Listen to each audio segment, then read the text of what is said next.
Hello everyone, welcome back to my channel Riddhi official zone. तो दोस्तों, आज आप लोगों की जो ये वीडियो है ये आपके एनवायरमेंट एजुकेशन के प्रीवियस ईयर में यानी 2017 से लेके 2020 तक के जितने भी प्रीवियस ईयर क्वेश्चन के आपके वेरी शॉर्ट क्वेश्चन है वो आपको आज इस वीडियो में मिल जाएंगे विद आंसर के साथ। और इसकी पीडीएफ के लिए आप मुझे टेलीग्राम चैनल पे ज्वाइन कर सकते हैं, Riddhi official zone.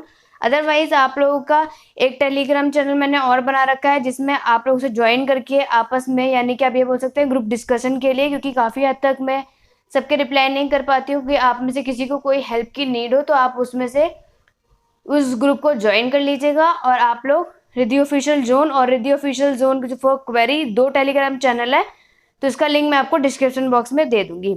Other subject के जो भी मैंने अपने चैनल पे अपलोड किए हैं प्रीवियस के क्वेश्चन विद आंसर, उसका लिंक भी डिस्क्रिप्शन में मिल जाएगा। अदरवाइज दोस्तों, आप लोग मेरे चैनल को अगर सब्सक्राइब नहीं किया है तो चैनल को सब्सक्राइब जरूर कीजिएगा, जिससे कि लेटेस्ट नोटिफिकेशन आप लोगों तक जल्द से जल्द पहुंच जाए। वीडियो पसंद आए तो लाइक जरूर करिएगा। चलिए स्टार्ट कर देते हैं। सबसे पहले हम लोग 2017 प्रीवियस ईयर क्वेश्चन देखेंगे। उसमें आप लोगों का इन्वायरमेंट में पूछा गया था what is ozone layer depletion, यानी कि आपका ओजोन परत का क्या मतलब होता है। तो ओजोन लेयर का मतलब होता है यहाँ पे आपके समताप मंडल की जो ओजोन की जो परत होती है उसके आकार में जो कमी आती है वो आपका क्या होता है, ओजोन लेयर डिप्लीशन। उसके बाद आप लोगों को एक कारण पूछा गया था फ्लड का, यानी कि बाढ़ आने का मेन कारण क्या होता है, हैवी रेनफॉल। उसके बाद पूछा है right one cause of earthquake, भूकंप का आपको एक कारण लिखना है। मैंने यहाँ पे दो एक्सप्लेन कर दिए हैं, चाहे तो आप टेक्टोनिक मूवमेंट भी लिख सकते हैं या फिर वॉल्केनिक इरप्शन होने की, यानी कि इन दोनों की वजह से क्या होता है आपके अर्थक्वेक आने का कारण हो सकता है। यहाँ पे टू भी पूछ लेगा, इसलिए मैंने यहाँ वन कॉजेज की जगह दो दे दिया है, तो आप ये दोनों से अच्छे से क्लियरफाई कर लेगा। उसके बाद बोला है role of school in environmental conservation, यानी कि पर्यावरण संरक्षण में स्कूल की भूमिका क्या होती है वो बतानी है। तो environmental education is a process that allow individual to explore environmental issue, engage in problem solving and take action to improve the environment। यानी कि आपको ये बताया गया है कि पर्यावरण जो शिक्षा में है उसमें स्कूल का क्या एक प्रक्रिया होती है कि जो व्यक्ति में इन्वायरमेंटल इशू को सॉल्व कर पाए, इंगेज कर पाए, यानी कि जितने भी आपके समस्या समाधान का उसका क्या करे, सॉल्व कर दे, उसमें बिजी रहे और पर्यावरण में सुधार की कार्रवाई करने की क्या करता है, अनुमति देता है। FRI का फुल फॉर्म पूछा गया है तो उसका आएगा फॉरेस्ट रिसर्च इंस्टीट्यूट। बाकी मैंने अपने चैनल पे ऑल सब्जेक्ट का ऑल इन वन वीडियो भी बनाया हुआ है कि आप लोग अगर वो वीडियो एग्जाम से पहले करके चले जाएं तो सारी फुल फॉर्म उसी के अंदर मिलेगी, उससे बाहर आपका कुछ भी नहीं आएगा। तो उसका लिंक भी मैं डिस्क्रिप्शन में दे दूंगी, अदरवाइज आप लोग प्लेलिस्ट चेक कर सकते हैं।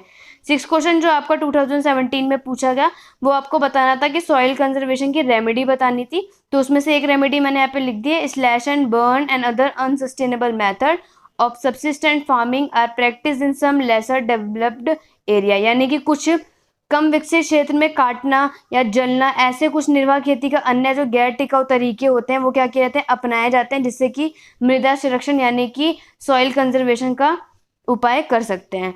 Right sources of noise pollution, दो आपको स्रोत बताने हैं। पहला ट्रैफिक नॉइस होता है, दूसरा कंस्ट्रक्शन साइट, यानी कंस्ट्रक्शन साइट पे जितने भी काम होते हैं उन सबसे भी नॉइस पोल्यूशन होने का एक कारण होता है। यहाँ पे मैंने दो लिख दिए, आप लोग से वन भी पूछा जा सकता है, टू भी पूछा जा सकता है, तो मैंने दोनों लिख दिए, आप लोग अपने नंबर के अकॉर्डिंग वहाँ पे लिख लीजिएगा। अब यहाँ पे पूछा है radio active pollution is harmful for health. अब आपको क्या पूछा है कि जो रेडियो एक्टिव पॉल्यूशन होता है क्या वो हेल्थ के लिए हार्मफुल होता है, तो इसका आंसर ट्रू आएगा दोस्तों, यानी कि ये बात सही है। Pollution effect the ozone layer, इसमें भी ट्रू आएगा। Who is the chairman of central Ganga authority, याद रखिएगा आपको पूछा गया है कि केंद्रीय गंगा प्राधिकरण के अध्यक्ष कौन है, कौन होते हैं, तो वो होता है हमारे प्राइम मिनिस्टर यानी कि प्रधानमंत्री। दोस्तों प्रीवियस ईयर के पेपर मैं इसलिए सॉल्व करा रही हूँ क्योंकि आपके वेरी शॉर्ट क्वेश्चन कभी कभी रिपीट भी होते हैं, आपको आगे भी पता चलेगा। तो इस तरीके से आप लोग अच्छे से 2018, 17, 19, 20 जितने भी थे उतने आपका डिस्कस कर दे रही हूँ। नेक्स्ट पूछा है right one kind of environment, आपको क्या करना है, एक वातावरण यानी कि इन्वायरमेंट का एक प्रकार बताना है। तो यहाँ पे आप नेचुरल इन्वायरमेंट लिख दिया, अदरवाइज आप लोग जो भी लिख सकते हैं, आपको जोन सा भी आपको एक कोई भी इन्वायरमेंट का कोई काइंड याद हो तो आप लोग एग्जाम में लिख सकते हैं। उसके बाद नेक्स्ट पूछा गया है right one component of ecosystem, मैंने दोनों लिख दिए, अबायोटिक और बायोटिक दो तरीके के कॉम्पोनेंट होते हैं इकोसिस्टम के। आपको यहाँ पे वन पूछा गया है तो आप लोग एक ही लिखिएगा, अबायोटिक कॉम्पोनेंट या फिर बायोटिक यानी जैविक या फिर अजैविक घटक के बारे में। उसके बाद है right to advantage of forest, यानी कि 2 लाभ बताने हैं आपको। मैंने यहाँ पे 3 एडवांटेजेस लिखे हैं आपके एग्जाम के लिए कि अगर, क्योंकि आपके शॉर्ट क्वेश्चन में भी पूछे जाते हैं तो आप लोग ये पॉइंट लिख सकते हैं। Forest provide many important natural medicine, यानी कि जो फॉरेस्ट होता है वो क्या करता है, हमें दवाई, हमें मेडिसिन प्रोवाइड करता है। They help maintain oxygen level in the atmosphere, ये हमारे वातावरण में ऑक्सीजन के स्तर को क्या करता है, बनाए रखने में मदद करता है, जिससे जितने भी मनुष्य और जानवर होते हैं वो सांस क्या करते हैं, आसानी से ले सकते हैं। Forest help regulate the climate, और फॉरेस्ट हमारे जलवायु को नियंत्रित करने में मदद करता है। तो ये 3 पॉइंट मैंने लिख दिए। अदरवाइज ये तो वेरी शॉर्ट है दोस्तों। मैंने इन्वायरमेंट एजुकेशन की फुल प्लेलिस्ट आप लोगों के पूरी रेडी कर रखी है, उसका भी लिंक आपको डिस्क्रिप्शन बॉक्स में मिल जाएगा। तो आप लोगों ने अगर वो सब वीडियो नहीं देखी है तो उसे चेकआउट जरूर कीजिएगा। इन्वायरमेंट का फुल कोर्स, उससे ज़्यादा पढ़ने की आपको नीड नहीं होगी, ईजिली से आप लोग अपने पेपर निकाल लेंगे। Right 1 method of water conservation, अब आपको क्या करना है, जल संरक्षण का एक तरीका बताना है, तो वो है रेन वाटर हार्वेस्टिंग, यानी वर्षा जल संचयन होने का एक तरीका तो ये भी है। Which of the following is natural resources, ये आपका एमसीक्यू पूछा गया था कि इनमें से कौन से प्राकृतिक संसाधन है, सोलर, लैंड या वाटर। तो all of the above is the right answer, क्योंकि ये तीनों के तीनों क्या है, आपके नेचुरल रिसोर्सेज में आते हैं। उसके बाद आप लोगों से पूछा गया था कि Indian board of wild life, यानी कि IBWL was establish in 1992, is it true या फॉल्स। तो दोस्तों इसका आंसर आपका आएगा फॉल्स। राइट, फॉल्स है, क्योंकि इसमें आप लोगों का IBWL का वो हुआ था 1952 में हुआ था, याद रखिएगा। आप लोग इसे याद भी रख सकते हैं, क्योंकि फिल इन द ब्लैंक में आपको इस टाइप के क्वेश्चन पूछे भी जाते हैं। तो राइट 1992 नहीं है, 1952 में IBWL आया था, तो इसका आंसर आएगा false.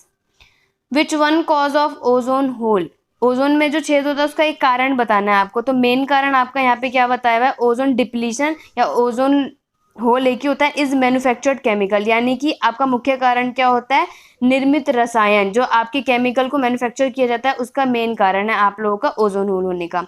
When one disadvantage of flood, बाढ़ का एक हानि लिखनी है आपको।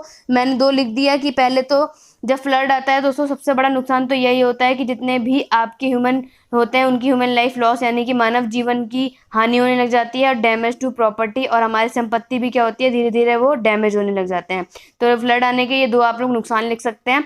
एक कारण बताना है आपको अर्थक्वेक का, the main cause of the earthquake is volcanic eruption, जैसे कि आप लोगों ने देखा कि ये रिपीट हुआ है, 2017 में भी आया था, वहाँ पे मैंने 2 ऑप्शन लिखे हैं।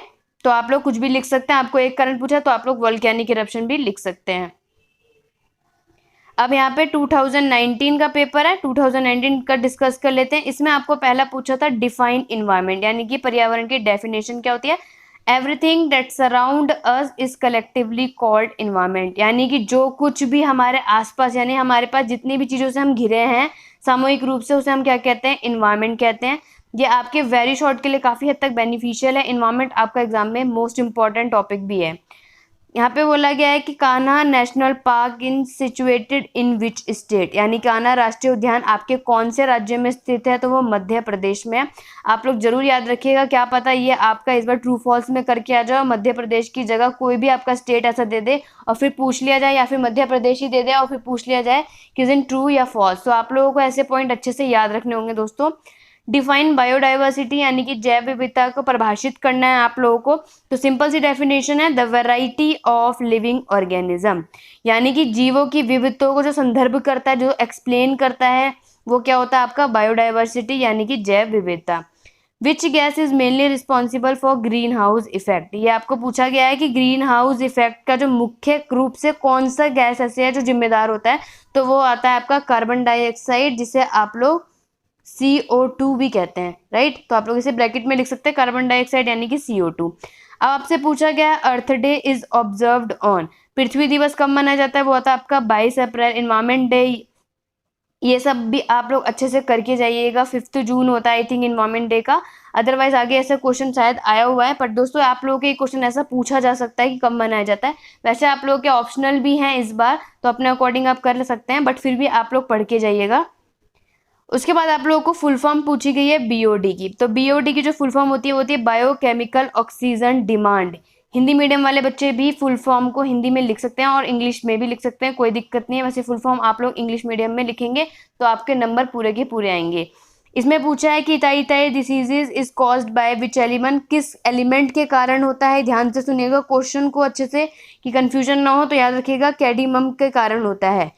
अब यहाँ पे लिखा है फाइटोप्लैंक्टन किस परिस्थिति तंत्र के सदस्य हैं, तो वो होता है आपके ocean and fresh water ecosystem, यानी कि आपके महासागर और मीठे पानी के।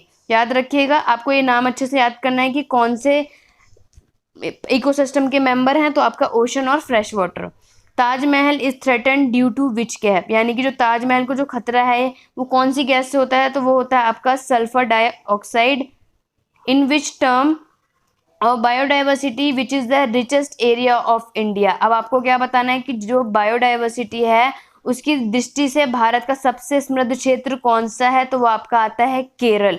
याद रखिएगा, बायोडाइवर्सिटी का रिचेस्ट एरिया पूछेगा भारत में तो केरल आपका राइट आंसर है। एमसीक्यू भी पूछा जा सकता है, इसलिए मैं आप लोगों को इतना आराम से बता रही हूँ दोस्तों कि इसको आप लोग ईजिली से सब कुछ अच्छे से करके जाइएगा।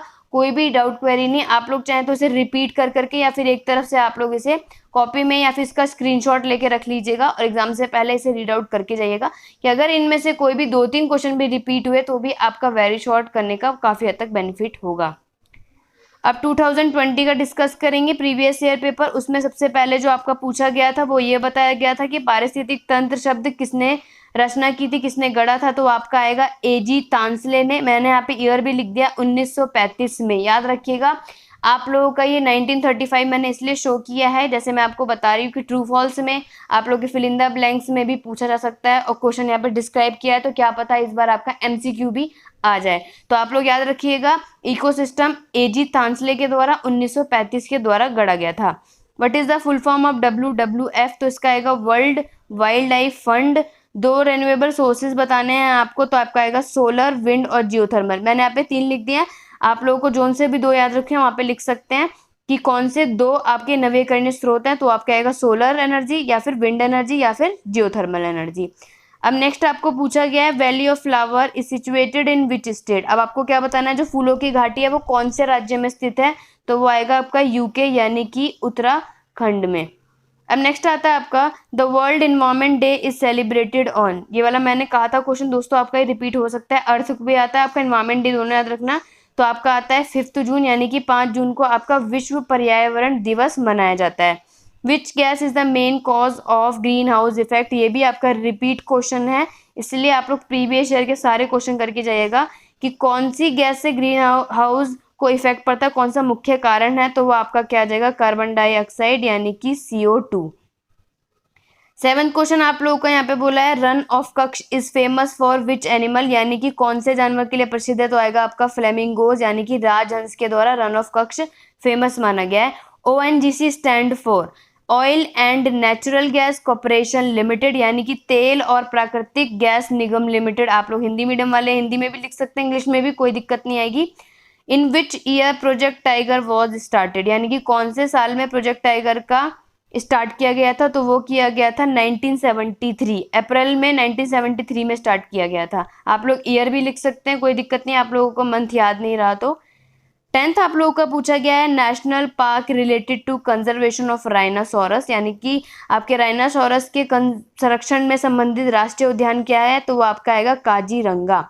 तो ये आप लोगों के प्रीवियस ईयर के कुछ मोस्ट इंपॉर्टेंट क्वेश्चन जो मैंने डिस्कस कर दिए दोस्तों। काफ़ी हद तक इसके लिए मुझे कमेंट आए थे, तो मैंने सोचा आप लोगों के लिए हेल्पफुल बनती है। तो दोस्तों मेरी इस मेहनत के लिए आप लोग वीडियो को ज़्यादा से ज़्यादा लाइक और शेयर कीजिएगा, और चैनल पर न्यू है तो चैनल को सब्सक्राइब करना बिल्कुल मत भूलिएगा। तो दोस्तों आई होप आप लोगों को आज की वीडियो अच्छे से समझ में आई होगी। तो वीडियो को लाइक शेयर सब्सक्राइब ज़्यादा से ज़्यादा कीजिएगा, बेल आइकन को प्रेस करना बिल्कुल मत भूलिएगा, जैसे कि अदर सब्जेक्ट की नोटिफिकेशन या आगे आप लोग के प्रोजेक्ट से रिलेटेड जो भी आपके वीडियो डालेगी उसकी लेटेस्ट नोटिफिकेशन आप लोगों को मिल जाएगी। तो दोस्तों आज की वीडियो बस इतनी ही है। नेक्स्ट वीडियो पे मैं जल्द से जल्द मिलूंगी। कोई भी डाउट और क्वेरी आप लोग कमेंट बॉक्स पे कमेंट कर सकते हैं, मैं जल्द से जल्द उसका रिप्लाई दे दूंगी। तो आज की वीडियो बस इतनी, नेक्स्ट वीडियो पे मिलती हूँ। Thank you for watching.